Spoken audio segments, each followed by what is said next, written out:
Đường dài dòng lao dòng hò trao sao lòng lại đón tết sang lòng tin trong người sẽ gặp lành dần. Nhạc lên, đâu nhạc đâu. Ngày từng vào vô.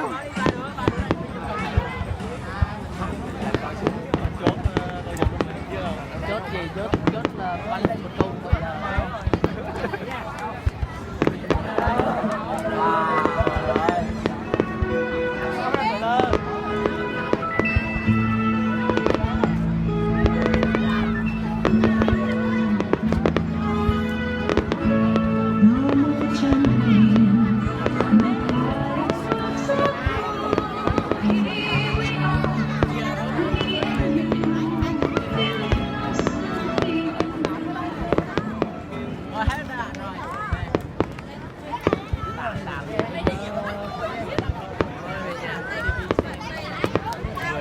ba quả